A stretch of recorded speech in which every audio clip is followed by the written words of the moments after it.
Okay, so here we've got our revenues above our costs, right? So, right. So also in this regard here, this is abnormal profits. Now it's abnormal profits because included within the costs of the business are enough money to keep the factors of production in their current role. Remember the MJM foodie woman where she has a little man walking out with the little suitcase behind him which says FOP on it, and he's walking out like that with his factors of production. So here we're making abnormal profits because the revenues are higher than the costs. If the revenues were the same as the costs, it would be normal profit because included within the costs of the business is enough profit to keep the factors of production there. So I like to always think about this. It's like saying included within the cost of the business is enough to keep the wages of the entrepreneur, and it's the extra bit on top of the wages that keeps the business there. So here, because the revenue's above my cost, I'm making supernormal profit. So I get my pen and I go from my revenue line. This is the bit that students get confused about. So I always follow my revenue line. So revenue line, dot, dot, dot, dot, dot, dot, dot, across. Demand, supply. So it's from the revenue line. Because if you don't do the revenue line in your work, you'll be looking at your diagram going, it's not moving in the right way. You follow the revenue all the time on this. Okay? So this is making a profit in the short run. So, if I'm making a profit in the short run in perfect competition, because there's no barriers to entry, and because anyone can enter the market and leave the market with ease, what then happens? Competition increases. Competition increases. So how can I show that on this diagram? Increase in my supply. But where does the supply increase to, Helen? How do I draw that on my diagram? Where does it increase to? Right. So I'll go like this. Dot, dot, dot, dot, dot, dot, dot, dot, dot, dot, dot, dot, dot. Because that's the amount of supply I suck in. I suck in the supply. Every time I bring another supplier in, my price drops, my price drops, my price drops, my price drops. And it continues to drop until this line hits it underneath here at the bottom. Yeah? Right? So that's why I go to that point there. So that's my supply increase, which causes my new AR and my new MR curve like that. Therefore, in the end, it ends up like that first diagram. Look, with the line underneath. So it reverts back to the long run, which was the first diagram that you just drew. Yeah? Right, on your boards then, again now, I want you to have a go at drawing it with a profit with the long run. With the profit in the long run. And I'm going to take it off the board. Okay? Profit in the long run.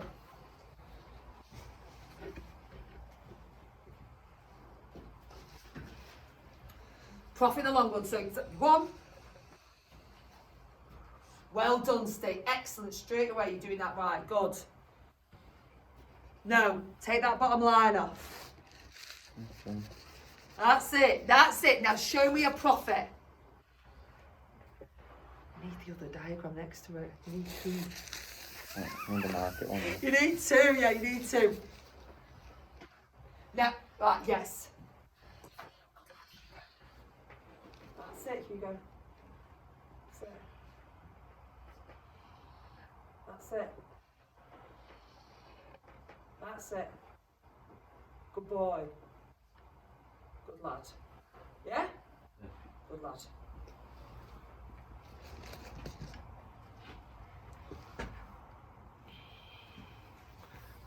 Right. Show me a profit. Put profit on there. Show me a profit. Isn't it? That's it. Yeah. Now dot dot dot line it across. No, I need you. Yeah, you got it now, haven't you? That bit is the hardest bit. That bit is the hardest bit. To know where that line goes and that dot dot dot across is the hardest bit to do. Then once you do that, you go, oh, this makes sense now, I'm all right with this.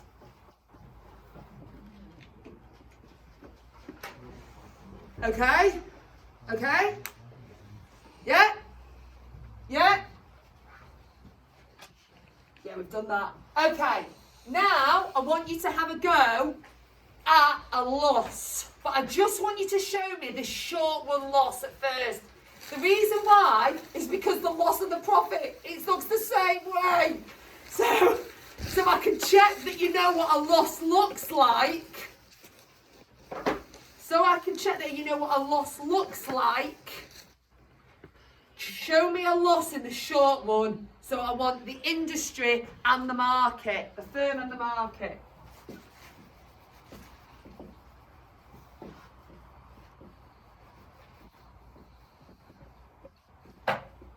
So show me a loss in the short run.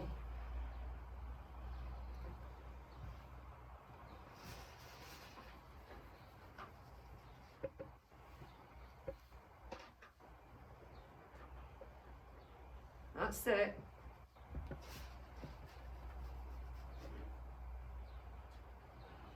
Just, but yeah, you need a bigger gap from there. Oh, between the... Loss. So a loss.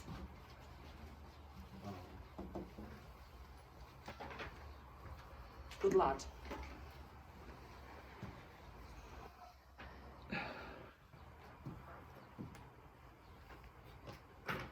Okay. I would tend to make it a bit of a bigger gap, but yeah, it's technically totally right. Okay, so a loss occurs when my costs are greater than my revenue. Okay, a loss occurs when my costs, show me yours, Kyle, when a loss is greater than my revenue. Okay, so again, I'm just going to do the same thing again. Ellie, watch me do it. Okay, so MC, AC, so I've drawn my costs because I know it's my revenue that's changing, my costs stay the same. So, okay, so put my costs on, now I'm going to do my revenue. Revenue, AR equals MR. Yeah? Which line do I do ... from? The AR, my MR, because it's my revenue that's changing. Yeah, thank God you're here. Right. ... Demand. Supply. Okay. So therefore it's making a loss. Alright. So now what? Do you want to take a picture of that? Do you want to take a picture? You alright with that? You want to take a picture of anything, Ellen? Just ask me. I still want you to take a picture of your own book. Yeah? Right. So, you're going to make a loss. So now what happens? What's going to happen logically when you make a loss? Yeah, firms are just going to go, I'm off, skip. I'm going to start doing something else. I'm going to take my factors of production and produce something which allows me to make normal profit. I'm off, right? Off with me bag. So as people leave, what happens to prices? They start to increase. How much to? ...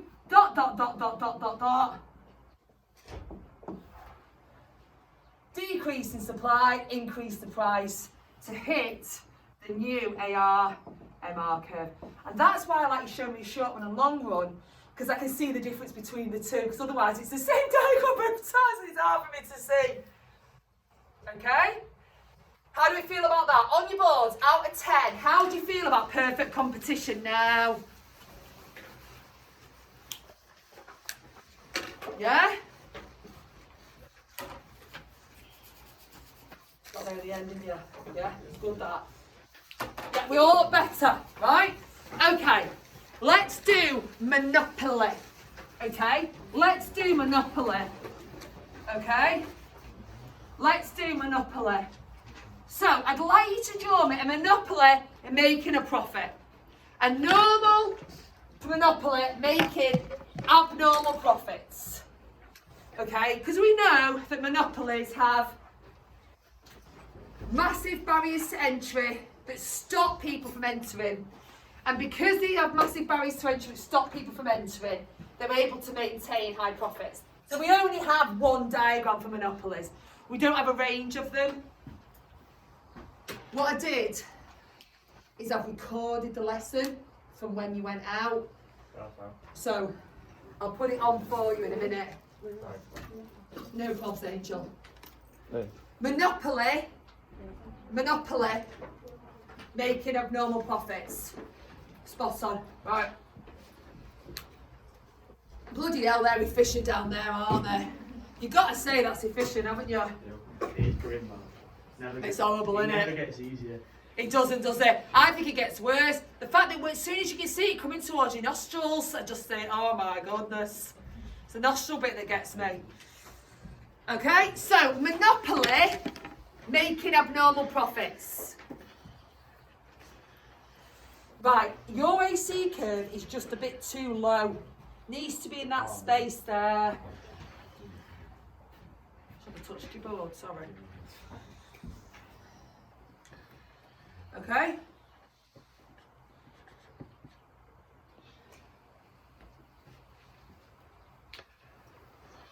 I may go into break a little bit today. I'm just warning you now. I'd rather finish what the other class has done and use the time with you. If everyone's all right with that, I may go into break a little bit. I've got a test at 2:15. You got some food in your bag to eat. I'm finished after that one, Oh right, that's all right then. Right, well I'm going to keep you probably 2:45. No, it'll only be 15 minutes. 2:15. Right, let's see them then. Come on, up we go. Right, I'm going to be super critical. Right, you're going to turn yours around in a minute because you're just so bloody neat. You could write a typed textbook. You. Right, that's great, Kyle. Not sure. Right, you will be sure in a minute. 5. Don't put that down. Yes. Now, what you need to do, look at Morgan's and look at yours. What's the difference between Morgan's and yours? What's she added to hers? The points. Put your points on. Perfect. Fine. Where's your AR now? R curves. I don't know if I can't see them. Do you know what I mean? I don't know. It's just my eyesight. Perfect. Perfect. Spikes is perfect as well. Morgan, don't keep it up. Keep it up so people see. If you want to see spikes behind you, you can. How long did it take you? I'm not going to lie, I'm not going down, she's going to wait.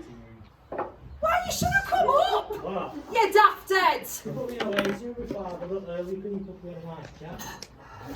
You could have been here doing your diagrams. Better, Morgan. We're getting there now. Right. Okay, get a whiteboard. I have recorded a bit of the lesson, but not the first bit. Yes. Yes. Right. So let's have a go at doing pens. This is where these pens. Right. Have we got everyone back now? I'll just quickly do this Monopoly and then we'll turn it off. I have recorded the lesson for you, so you've got it. Right, so we've got AR, MR, downward sloping. They are downward sloping because prices have to change to stimulate people to purchase a good. Thank you. Downward sloping AR, MR curves. MC curve, upward sloping, and then AC in the middle. Now this was the issue you were having, you put it too low down there. Just in that middle bit there, I want your AC curve. How do you know when to draw the rectangle? Like, do you have to be like exactly? We'll do the rectangle in a minute. We'll get to that. Is everyone alright? Right, so, but, just like I said to Louis then, yours isn't done right, look at Morgan's. And Louis went, oh, I've not done my points. My points tell me everything. You can't just leave it without the points. So here, Q, P, P2, AB, and that is abnormal profits. Okay?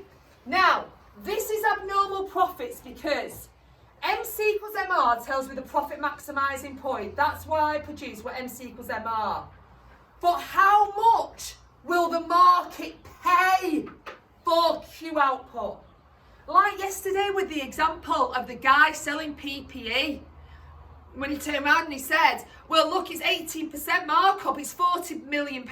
That's how much I spend, that's how much PPE costs. That's the market price.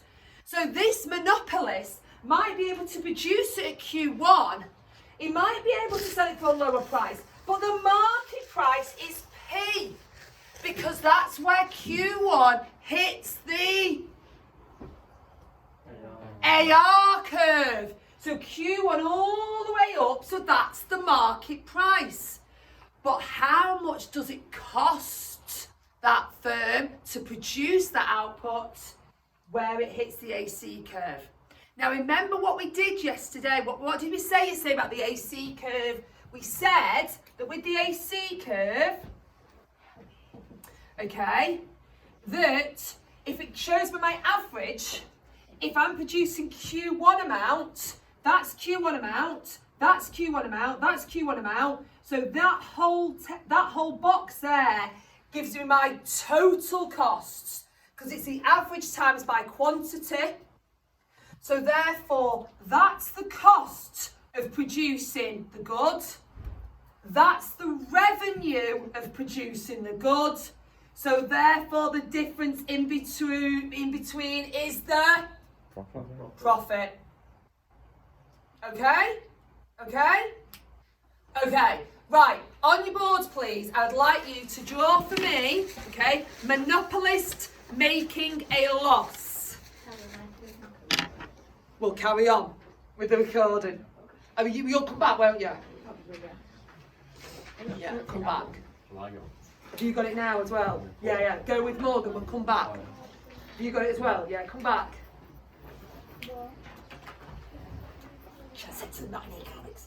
Can I leave my Yeah. bag? We'll have a rifle through it. We'll steal anything that's worth nicking. You can't, honestly, you're coming back. You might as well just leave your bags, honestly. Well, let's assume you're coming back unless it's 2 lines. Okay. So I want you to show me making a loss. So remember, a loss is when costs are greater than revenue.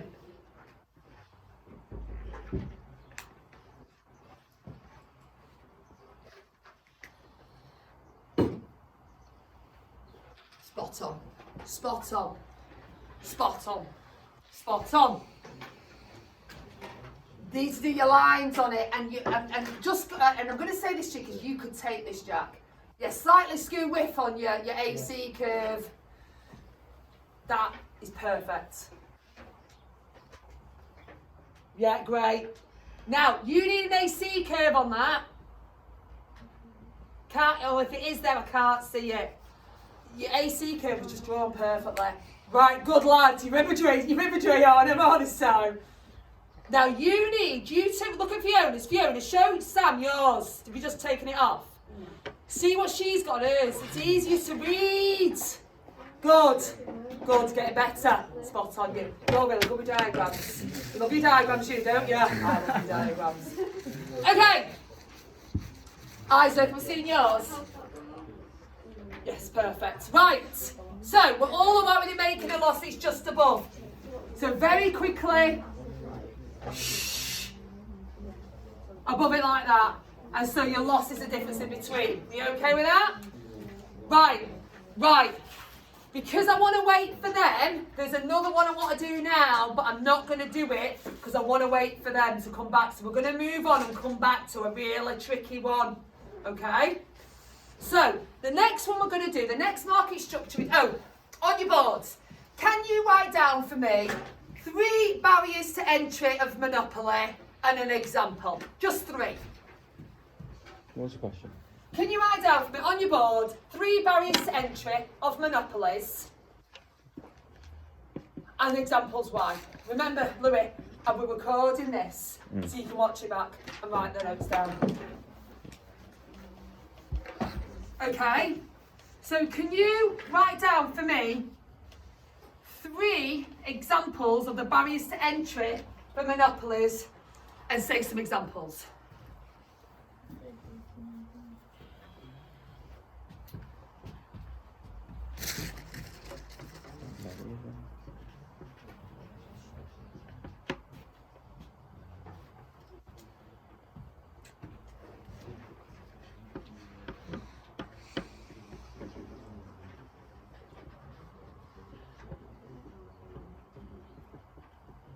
So Friday's lesson at 1:30, remember, back to normal times from now on. Well, at least till Easter.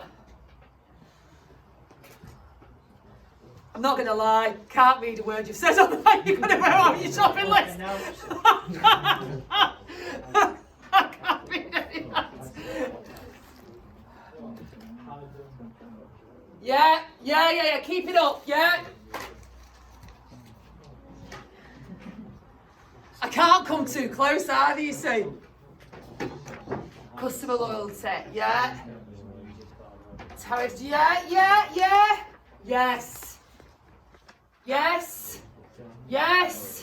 Yes, but you're all missing examples here. Yes, good. 2 of them. Right, okay. So barriers to entry to monopolists include things like high sunk costs. So that's the cost that you have to pay to enter the industry. So for example, what did I say was a sunk cost one? Can't remember. Sunk cost, high barriers to something like a mine or something like that is high sunk cost. Setting up a pharmaceutical company is sunk cost. The one I always remember is you need licenses for certain industries. So for example, to be a pilot, okay, or to run a black cab. Well, they keep other people out of the industry because if you haven't got a license, you can't enter it. Economies of scale, Mackies, okay, so they benefit because they can produce things really, really cheap because they produce vast quantities of it all the time. It could be capital costs. So, for example, a clothes manufacturer needs to buy machinery, which stops people from being able to enter the market because they can't have the machinery. Or it could be really high advertising costs, okay? R&D, like Microsoft, have been able to invest massively in things like the Xbox or in Teams. I mean, God, what would we have done without Teams? Like seriously, if it hadn't been for Teams and Zoom, I don't know what we'd have done. I mean, it would have just been a total... You would have had to have resat the year, I'll be honest with you, because we wouldn't have been able to teach you without Teams. Microsoft, I mean, I would, that is the example for me for everything in relation to the benefits of monopolies. If Microsoft hadn't made the money it's made out of Microsoft software to develop Teams, you'd have been stuffed now, really. And that isn't being recorded, okay? So Microsoft is a bigger. Now, what I really like is when students understand that, these monopoly barriers to entry stop others from entering the market, which keep prices high and quantity low. But you know what?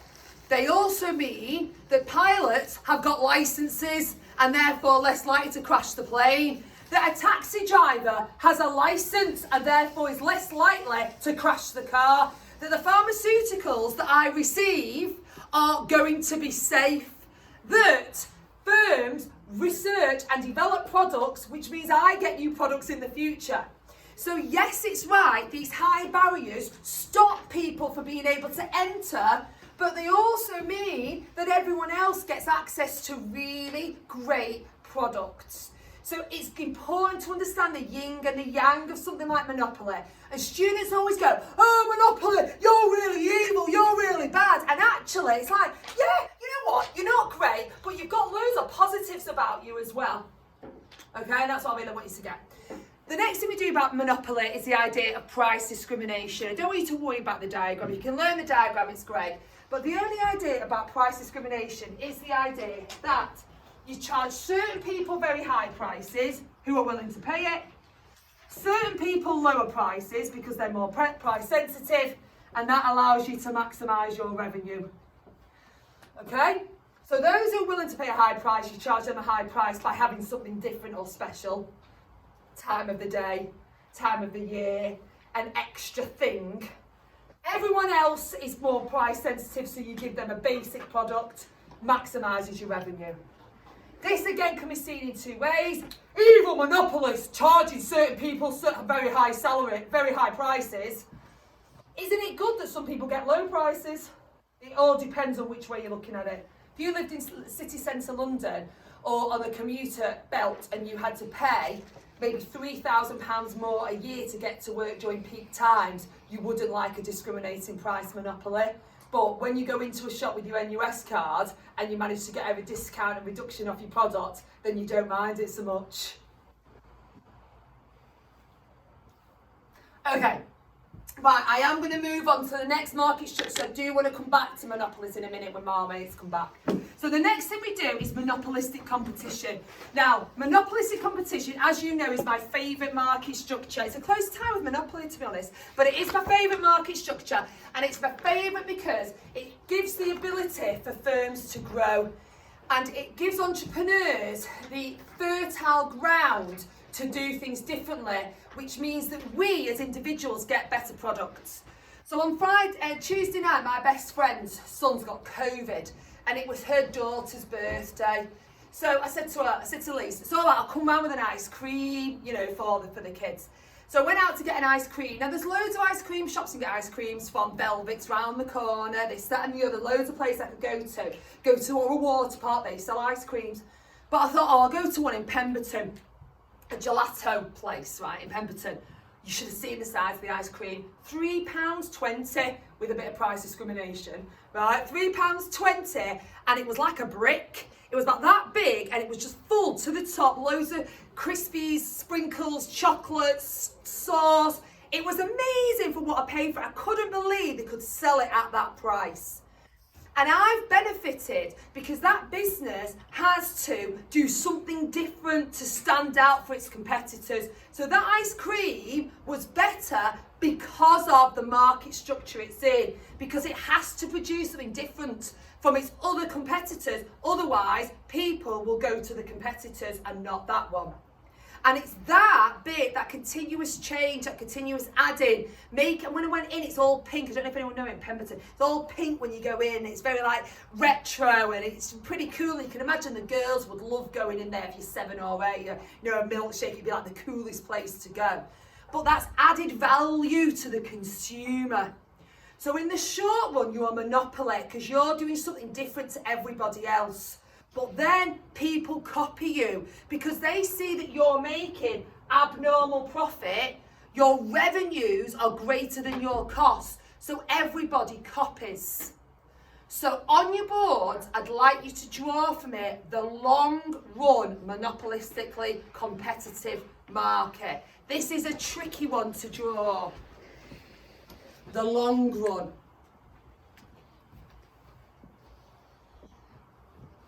So I'm just looking for one diagram.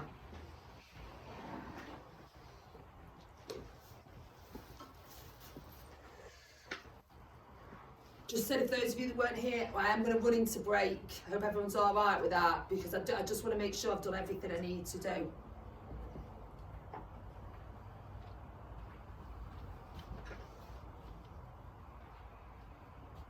It's dead hard to draw this. Say it again, Howard. Monopolistically competitive firm in the long run. It's really hard to draw this one. That looks right, that, yeah.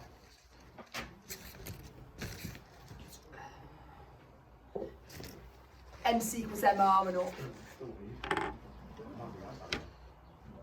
You've done for the elective efficiency point. Look at Spike's, look at yours.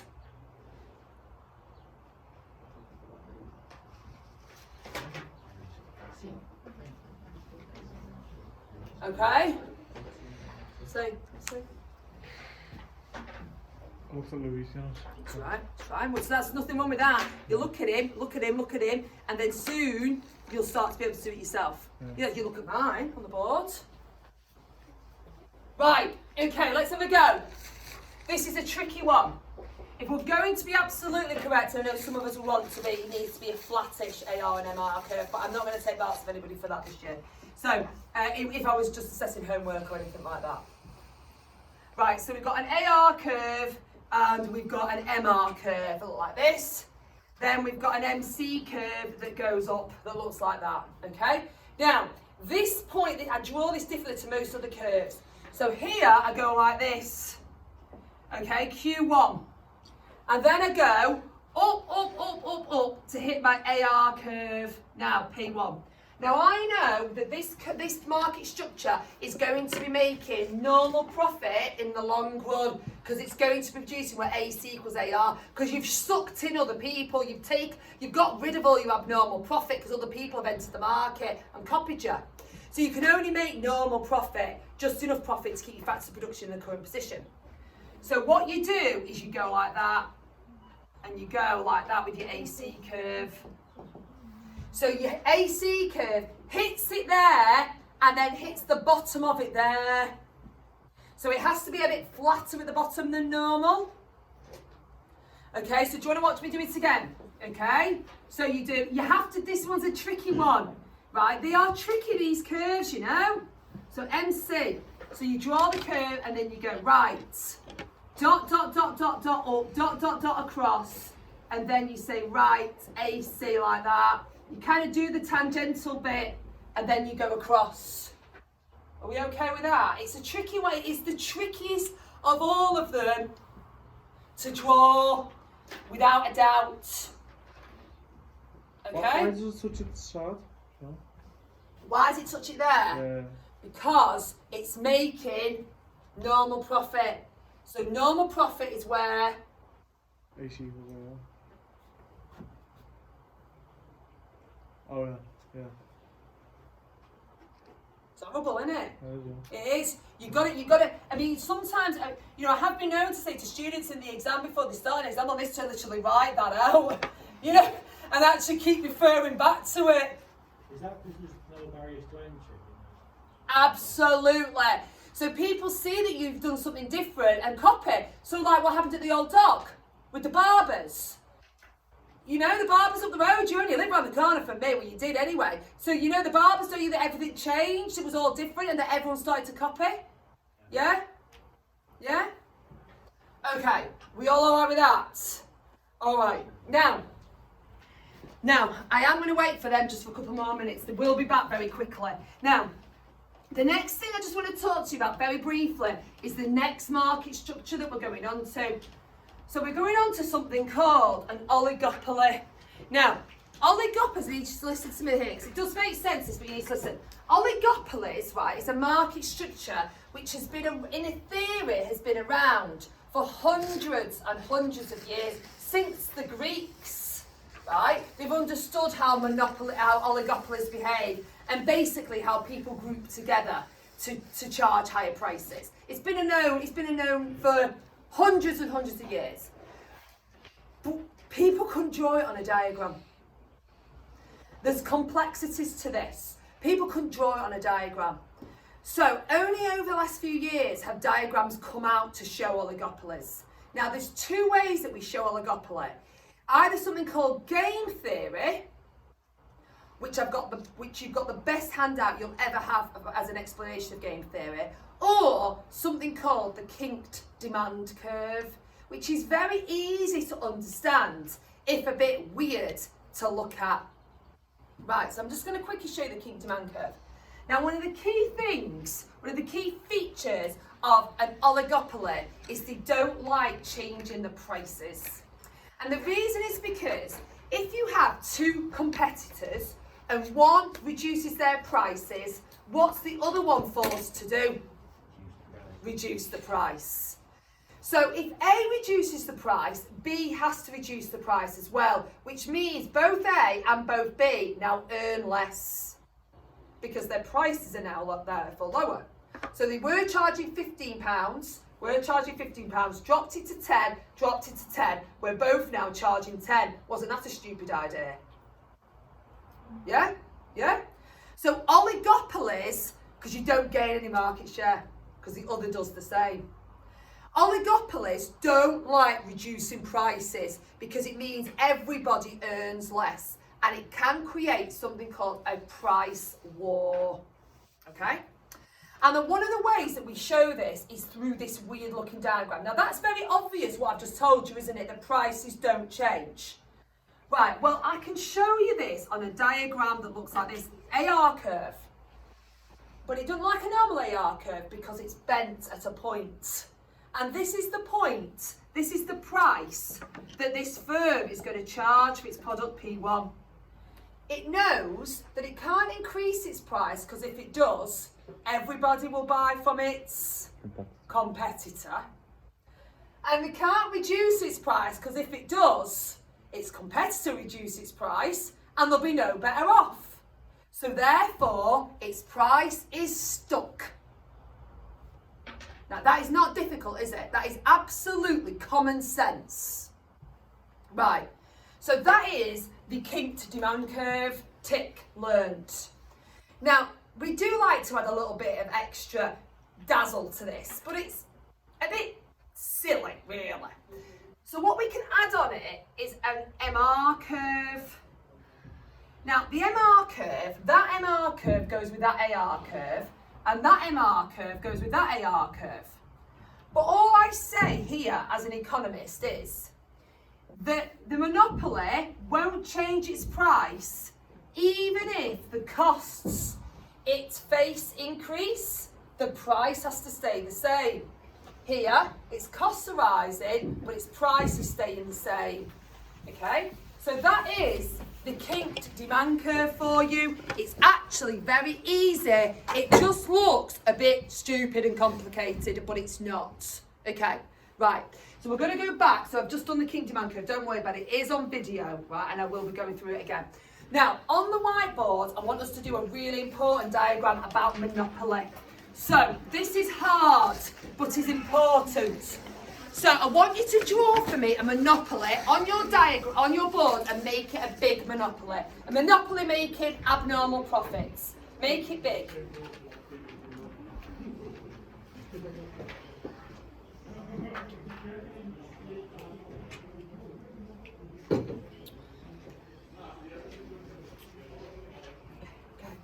So draw for me a monopoly making abnormal profits and make the diagram large. Now this is my most favourite diagram. So if it's my most favourite diagram, you must learn it. Oh, I've done too low again. I've liked Done it too low again. Yeah, it's fine. At least you knew. That's good that you knew. Right, so put your P on, put your Q on, put your profit on.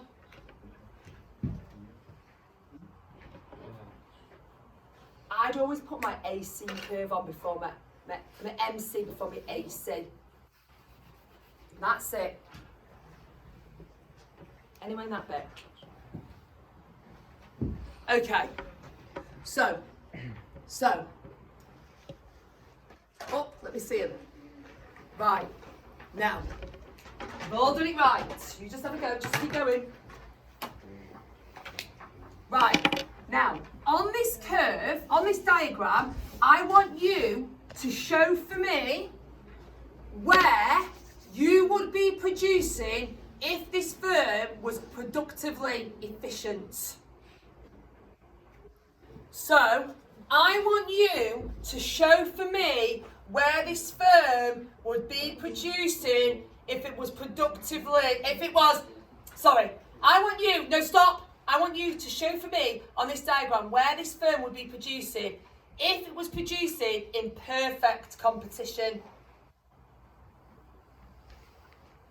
I want you to show for me where this firm would be producing if it was producing in perfect competition. On the same graph, yeah. On the same one.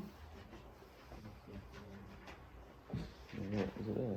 This is the most important diagram for you to learn.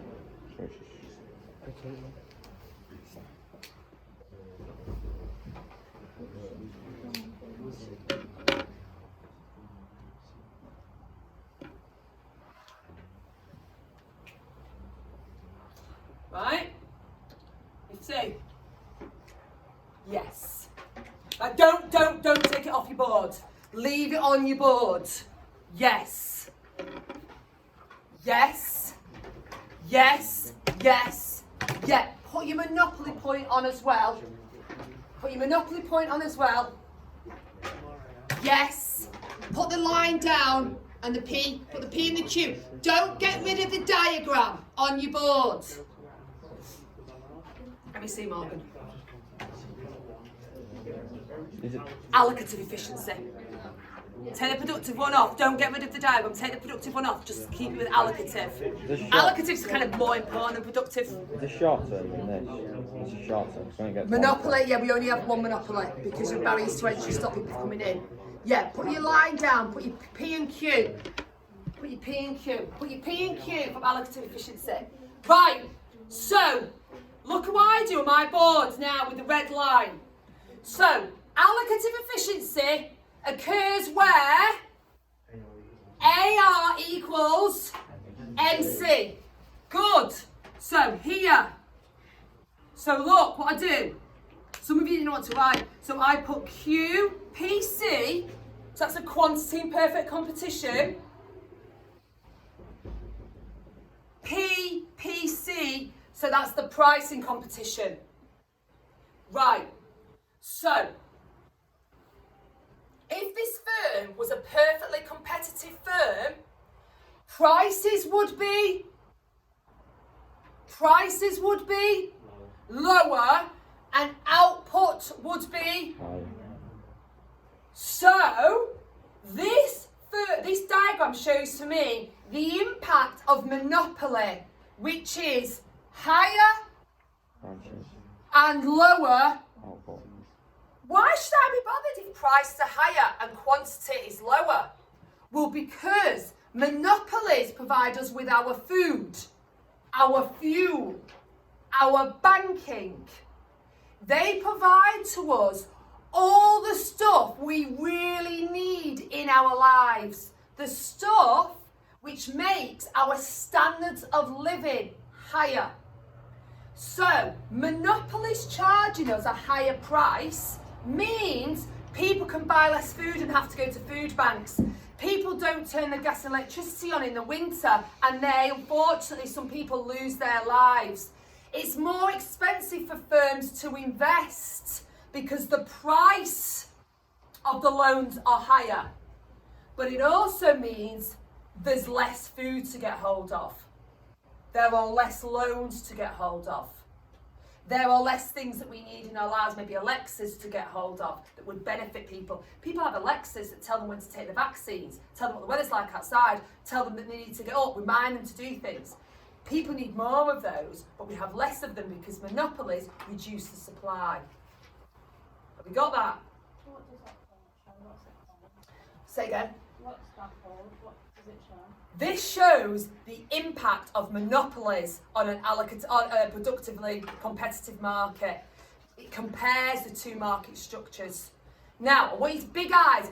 30 more seconds, I can teach you what you need to know, but big eyes. Really listen. Now, this triangle tells me something. This triangle here. Now, this triangle is what we call the dead weight. Now watch, either loss or gain. So you're going to finish the sentences for me, okay? If this firm was perfectly competitive, there would be a dead weight gain. Why is it a gain? Because it's increasing. Because, listen, because this market structure is a monopoly, there is a dead weight loss. So all that happens with dead weights is we're saying, is it a gain? Do we have more? Is it a loss? Do we have less? So do you remember when we did externalities and we did these daft looking diagrams and you had your marginal private benefit and your marginal private cost and you had your marginal social cost? And everyone was getting all the knickers in a twist about what the dead weight loss was or dead weight gain. All it is that once you put a tax on, you create a dead weight loss because there's less being produced. When we're telling you don't worry about it, when I teach it you'll go, oh, it's dead easy. Okay, so that's dead weight losses. Seriously, that one is the most important diagram because it shows the benefits of perfect competition, the issues with monopoly, and it shows dead weight loss and gain. It is my favourite diagram. Okay? Well, that's wrong. I have recorded the majority of that.